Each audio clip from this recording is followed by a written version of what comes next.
Deuxième forum national inclusif, un temps d'arrêt, un moment d'évaluation de la mise en œuvre des résolutions du premier forum.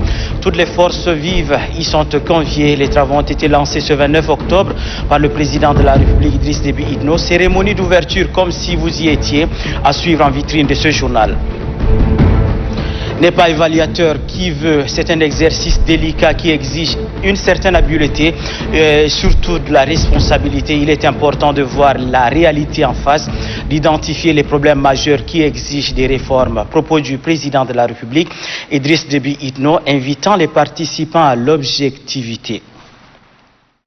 C'est tout pour le sommaire. Bonsoir à tous et bienvenue dans votre journal.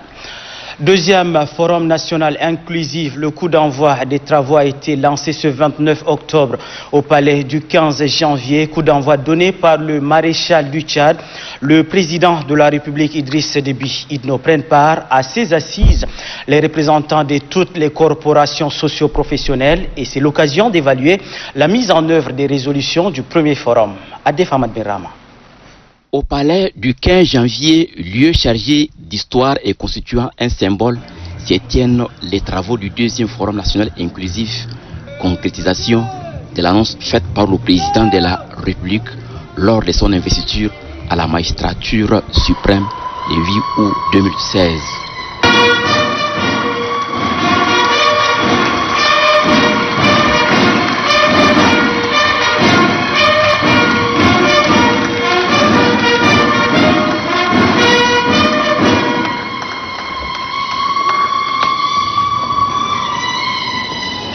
L'exécution de la Tchadienne annonce solennellement le début de cette cérémonie placée sous le haut patronage du maréchal du Tchad, Idriss Déby Itno, président de la République, chef de l'État.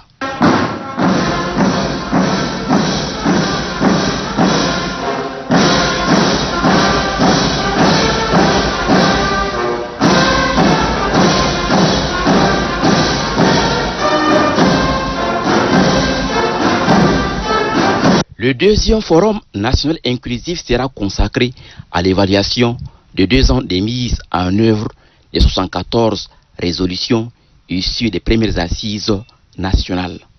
Aujourd'hui encore, en ce même lieu, l'ouverture officielle du deuxième forum national inclusif sera lancée. Ces 3 grandes assises, présidées par le maréchal du Tchad, président de la République, chef de l'État, sa présence à cette 3e cérémonie marquant l'ouverture du deuxième forum national inclusif en tant qu'espace de dialogue sur les enjeux actuels et futurs de notre pays mérite notre approbation.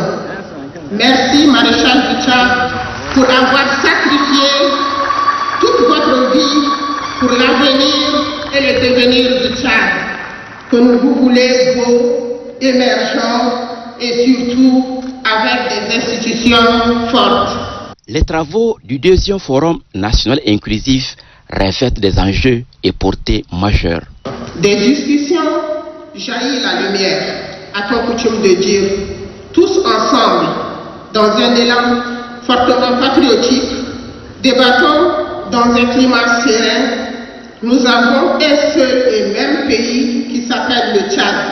Le devoir nous appelle, en toute âme et conscience, à apporter nos contributions et recommandations en vue de la modernisation des institutions de la 4e République qui n'a que 2 ans. Que la libre confrontation, les idées soient la matrice de nos échanges. En raison de la maladie à coronavirus, le nombre de participants est réduit à 600. Seront prises en compte à ces travaux les suggestions et recommandations des préforums provinciaux et les préoccupations des Tchadiens de la diaspora émises à travers la boîte électronique du comité d'organisation du forum. Dans son discours d'ouverture, le maréchal du Tchad a tout d'abord salué les efforts consentis par le comité d'organisation et a invité les participants du présent forum à œuvrer dans l'intérêt du renforcement des institutions de la République. Je vous propose d'écouter le maréchal du Tchad, Idriss Déby Itno. Le forum qui s'ouvre ce matin nourrit bien évidemment l'ambition de faire un dialogue de la mise en œuvre de différents actes du premier forum national inclusif qui a donné naissance à la 4e République. À cet égard, chacun de nous saisit la portée profonde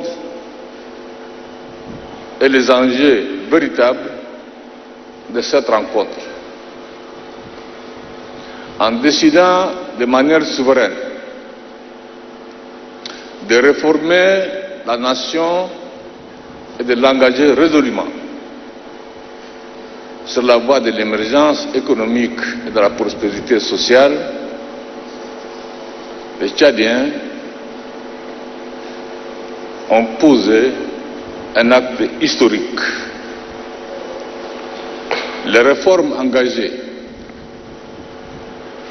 étaient plus que nécessaires, car il fallait impérativement procéder à la modernisation de nos institutions, réfléchir sur la meilleure façon de gouverner le Tchad en impliquant les collectivités et tous les acteurs et en définissant de façon claire le rôle des uns et des autres.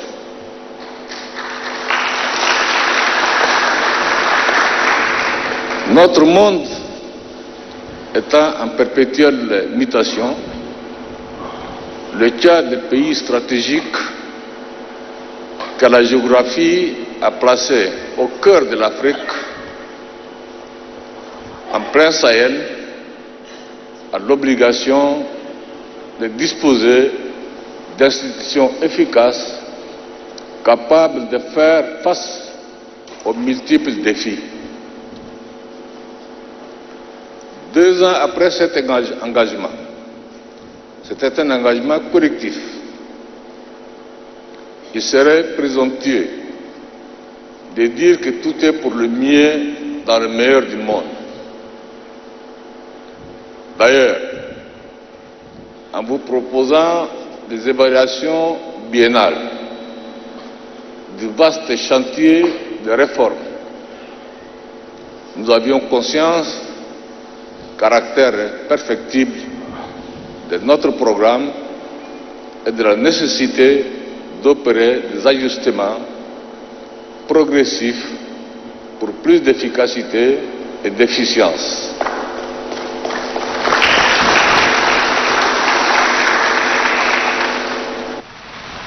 Les assises du 2e Forum national inclusif visent à passer en revue les 74 résolutions du premier forum. Pour le maréchal du Tchad, il n'y a pas de tabou et que ces assises doivent être libres et sans censeur. Je vous invite à suivre le président de la République, Idriss Déby Itno, une fois de plus. Comme nous le savons, les premiers pas de la nouvelle République ne furent pas aisés compte tenu d'un certain nombre de contraintes exogènes et internes. La pandémie de la Covid-19, la persistance de la menace sécuritaire consécutive et ses implications économiques, financières, ont mis à rude épreuve la nouvelle République. Mais nous pouvons nous réjouir des avancées notables capitalisées sans orienter le cours de vos discussions, qui seront d'ailleurs libres indépendante, sans aucune censure.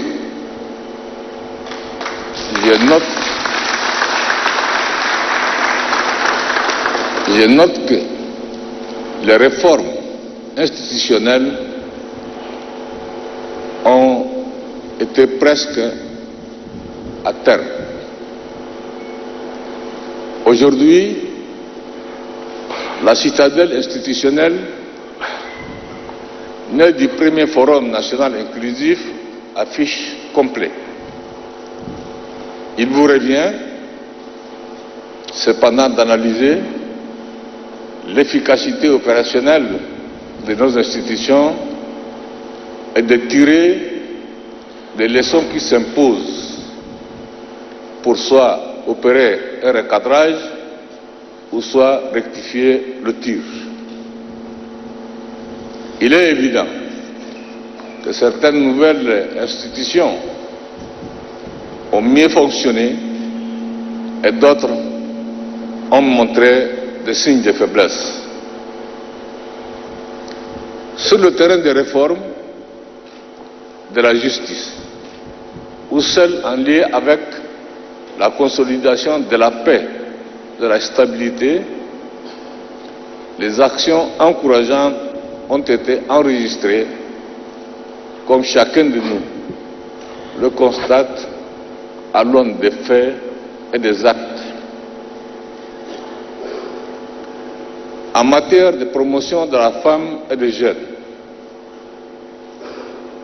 d'importants résultats ont été également obtenus. Il ne me revient pas de faire une recension des actions capitalisées, surtout que l'ossature des participants à ces assises est formée majoritairement de jeunes et de femmes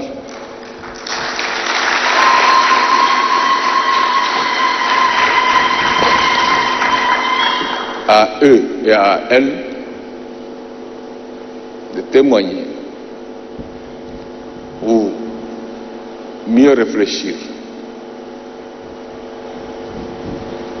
pour édifier, consolider la nouvelle République.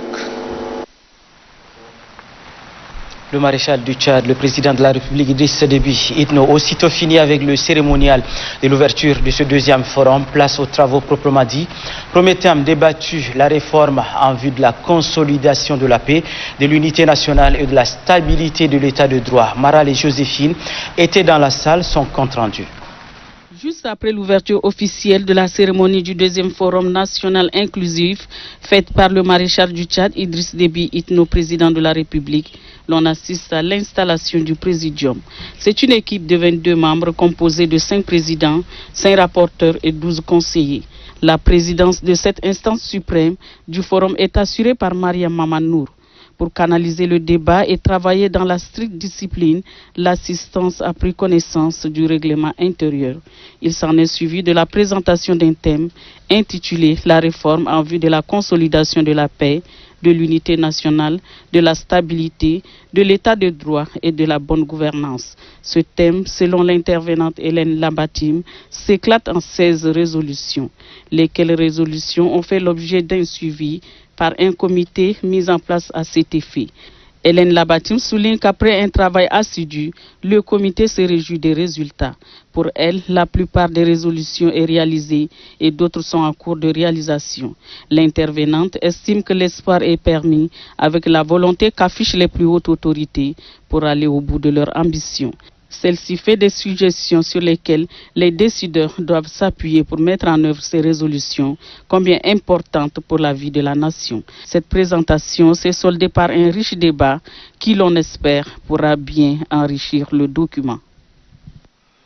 Le caractère inclusif de ce deuxième forum est bien réel. Toutes les forces vives y sont conviées.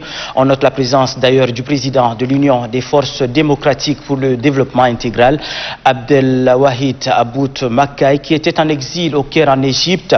Il est rentré au Bercail hier pour participer au deuxième forum national inclusif. Il a été accueilli par le conseil spécial du président de la République, Alio Abdoulaye Ibrahim. Je vous propose de l'écouter. Sur l'appel du maréchal du Tchad, le président de la République, chef de l'État, Idriss Déby Itno, que nous allons participer. Nous avons dit oui, on doit participer. Donc c'était une deuxième ouverture encore que le président de la République a décrétée pour que les Tchadiens doivent se prononcer sur leur avenir, sur leur politique, sur leur économie, sur leur vie sociale. Donc nous avons dit oui, on va participer pour donner au moins ce que nous pensons du Tchad futur, du Tchad de demain. Et nous souhaitons que cette fois-ci, le premier forum a été couronné par une amnistie générale qui a eu ses fruits. Et deuxième fois maintenant encore, une autre opportunité pour que les Tchadiens se retrouvent et discutent. Nous croyons que nous allons assister et pour tourner une page nouvelle, un commencement du Tchad nouveau. Là où tous les Tchadiens peuvent vivre dans l'unité, dans l'harmonie et dans la prospérité. Je crois qu'ils sont capables de le faire et je souhaite qu'ils sortent aussi avec quelque chose de promoteur cette fois-ci. Les jeunes ont aussi voix au chapitre à travers un point de presse. Le Conseil national consultatif des jeunes a confirmé la participation de la composante de la société au deuxième forum. Je vous propose de suivre le représentant du CNCJ, Djegolbe Kodé. Extrait.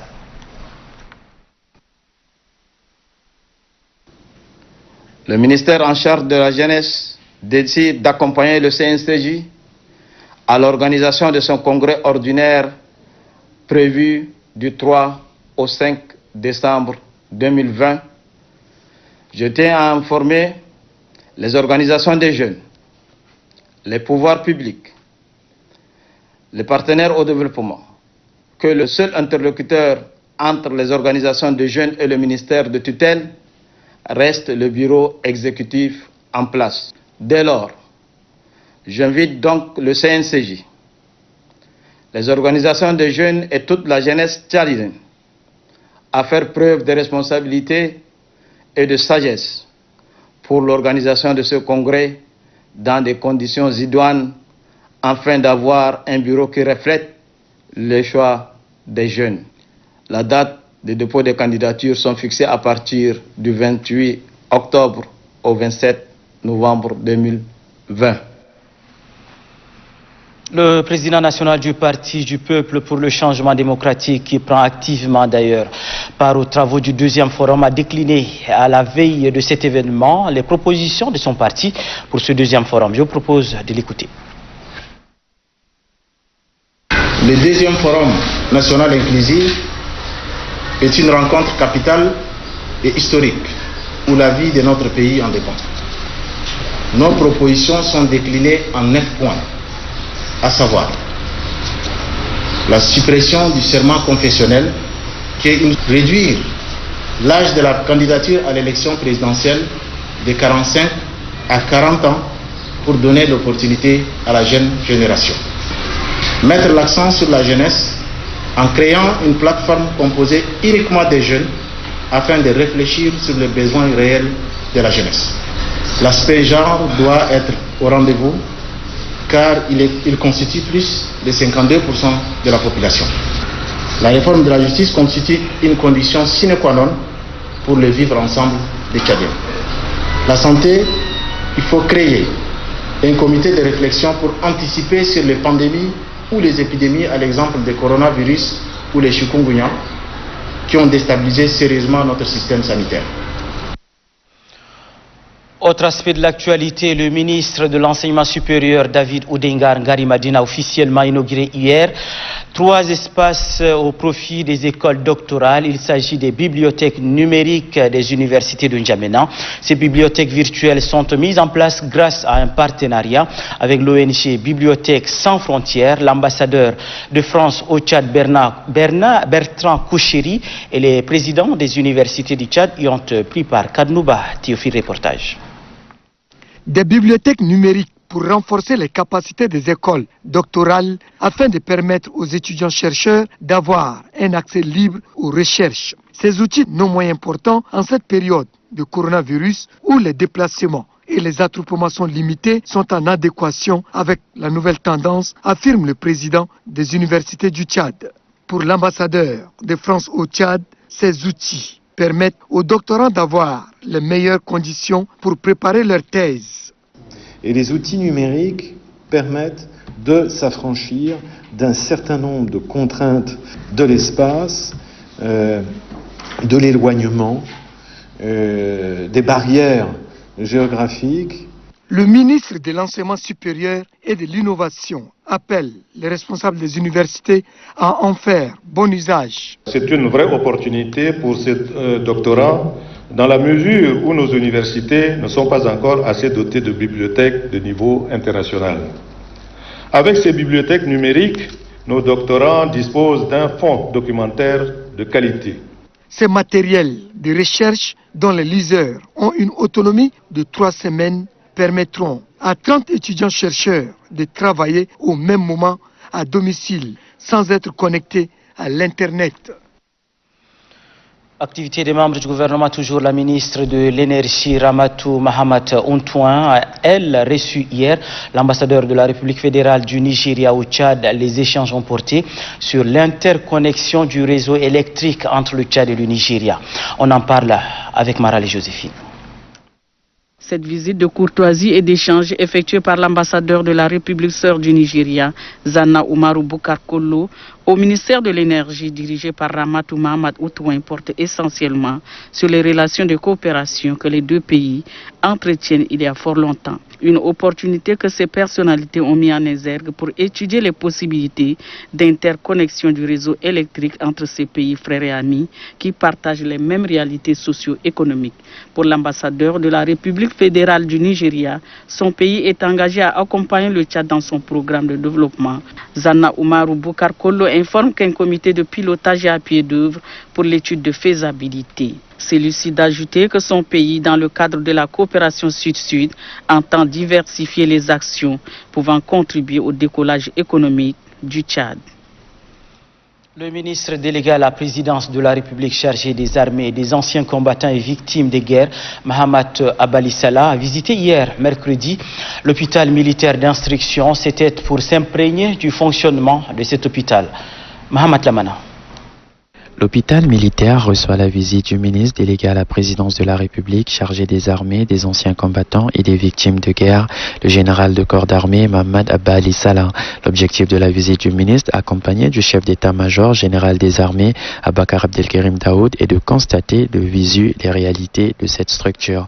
Dans la salle de dépistage, le ministre a passé un test de coronavirus avant de poursuivre sa visite. Nous mesurons à sa juste valeur les efforts que vous avez faits pendant la période de Covid. Vous êtes exposés, les hommes de blouses de l'armée, à contenir les malades, secourir les malades, soigner. Et je pense que, à part votre travail normal, vous avez fait un effort et il faut apprécier à sa juste valeur. Le ministre délégué à la présidence de la République chargé des armées, des anciens combattants et des victimes de guerre, le général de corps d'armée Mohamed Abba Ali Salah, a ensuite échangé avec les responsables de cet hôpital militaire. L'occasion a été donnée au directeur des services de santé et action sociale, le général Salim Osso Suleiman, de présenter au ministre les difficultés que rencontre son institution. Après avoir pris note, le ministre a promis soumettre les doléances à la hiérarchie pour une solution idoine. La semaine mondiale de l'éducation aux médias et à l'information couplée à la conférence virtuelle de l'Afrique centrale sur l'accès universel à l'information a été célébrée le 28 octobre dernier. À cette occasion, l'Union des journalistes du Tchad a organisé une conférence débat sur les textes qui régissent la profession. Mohamed Oumar Moursal, reportage. À quelques heures du Forum national inclusif, l'Union des journalistes tchadiens et les professionnels des médias échangent avec les avocats Maître Adolphe Bekoutou et Maître Olivier Gouara sur les textes qui régissent le journalisme. Il s'agit de revisiter certains de ces textes qui ne favorisent pas les professionnels des médias pour les présenter sous forme de doléances aux travaux du Forum en vue de leur révision. Il s'agit entre autres de l'article 124 de la loi portant régime de la presse et de l'article 10 de la même loi autorisant la Hama d'infliger des amendes ou de suspendre un organe de presse qui ne remplit pas les conditions requises. Les doléances des journalistes ont été exprimées librement. Cet échange nous a permis de voir clairement les recommandations, les exigences des journalistes. L'IJT va porter ces doléances et ces recommandations au Forum national inclusif. Des questions relatives au statut des journalistes et des qualités ainsi qu'à l'exercice de la profession n'ont pas été perdues de vue à cette rencontre initiée par l'Union des journalistes tchadiens. Une autre conférence débat organisée, celle-là à l'université Mikoussi, et a pour thème Jeunes, médias et discours de la haine. C'est toujours à l'initiative de l'Union des journalistes du Tchad. Abdelaziz Omar Hassabal l'a compte rendu. C'est dans le cadre de la Semaine mondiale de l'éducation aux médias et à l'information, édition 2020, que l'Union nationale des journalistes tchadiens, en collaboration avec l'université Mikoussi, a organisé cette conférence débat placé sous le thème « Jeunes, médias et discours de la haine ». Pour le panéliste Célestin Topona, les jeunes étudiants en journalisme doivent apprendre à donner le bel exemple en respectant la déontologie et l'éthique, car le journalisme est un couteau à double tranchant. C'est pourquoi il faut l'utiliser à bon escient.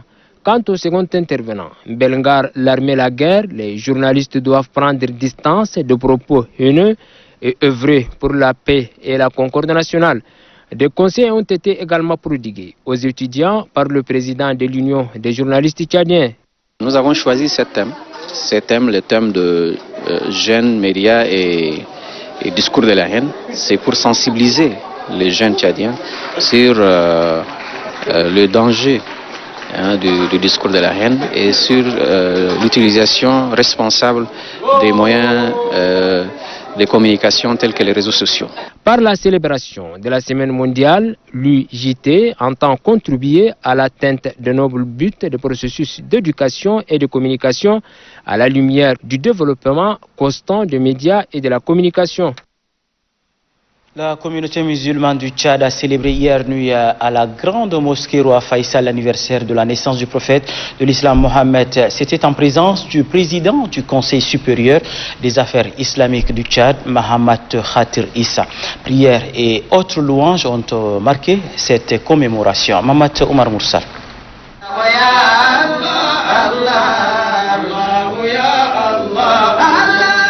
Des prières, des louanges et des lectures du Saint-Coran ont marqué la cérémonie commémorative de l'anniversaire de la naissance du prophète de l'islam Mohammed, paix et salut soit sur lui.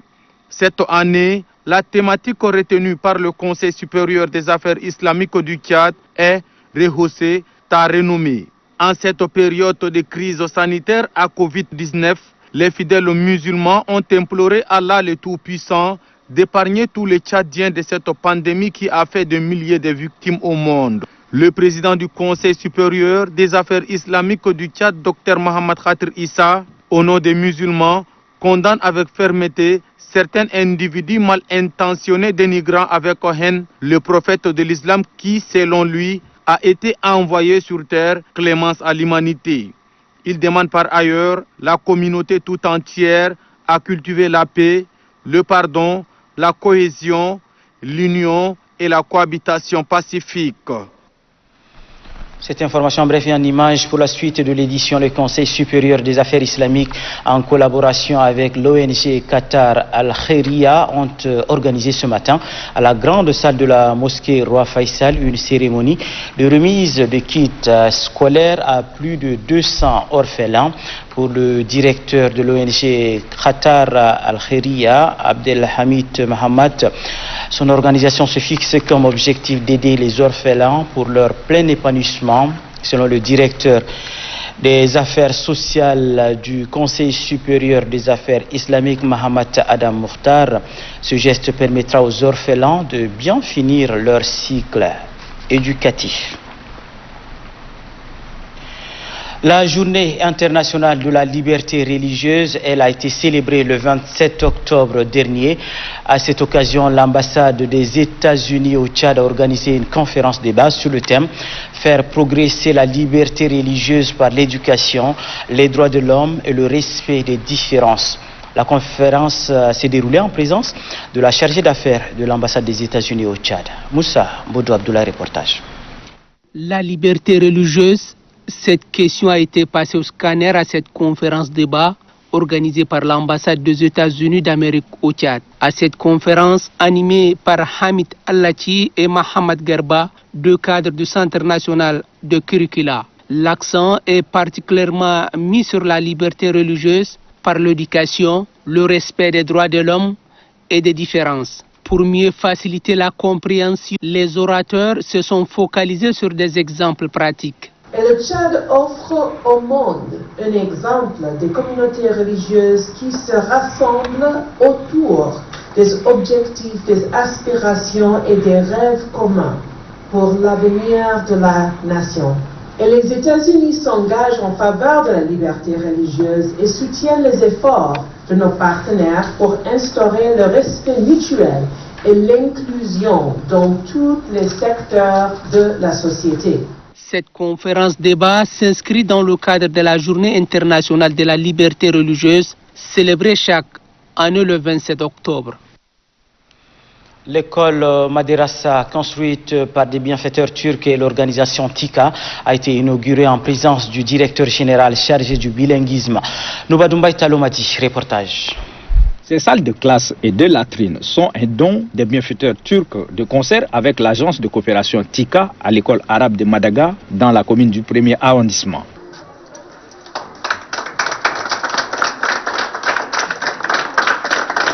Selon le maire de la commune du 1er arrondissement, Djibril Mamat Abdelkerim, cette infrastructure scolaire entre en droite ligne de la politique du gouvernement tchadien tendant à lutter contre l'analphabétisme. L'inspecteur pédagogique de l'enseignement de cette commune, Mamat Mbodou Mamat, apprécie à sa juste valeur ce geste des bienfaiteurs turcs qui vient renforcer la politique prônée par les hautes autorités. Le représentant des bienfaiteurs turcs et ceux de l'agence TICA soulignent que l'école est un vivier de développement et que leur pays ne ménagera aucun effort pour soutenir l'école tchadienne. Le développement d'un pays dépend de la bonne éducation de jeunes générations. Du côté du ministère de l'Éducation nationale, cet acte de bienfaisance est également salué. Ce n'est ni la première ni la dernière action, et je pense que cette coopération va continuer pour le bonheur de notre peuple. Les parents d'élèves et les responsables de l'établissement se sont relayés pour remercier le gouvernement turc et l'État tchadien pour cette coopération exemplaire qui porte davantage ses fruits. Et puis la teneur de ce communiqué numéro 196, il présente la situation épidémiologique de la maladie à coronavirus de ce jeudi 29 octobre 2020. Sur 434 échantillons analysés, 5 cas confirmés au Moyen-Chari. Contact des précédents cas, un guéri portant le total à 1307. 0 décès, total des décès 97, 69 malades sous traitement. Le nombre des cas confirmés depuis le 19 mars 2020 est de 1473 répartis dans 17 provinces du pays. La coordination nationale de riposte sanitaire invite la population à rester sereine, solidaire, vigilante et rappelle au respect strict des mesures barrières, notamment la distanciation physique. En cas de signes tels que fièvre, toux, éternuement et difficultés respiratoires, appelez gratuitement le 1313. Le coordonnateur national de riposte sanitaire, professeur Choua Ouchemi. Sur ce, mesdames et messieurs, c'est referme à cette édition. Merci à vous de l'avoir suivi. Restez sur le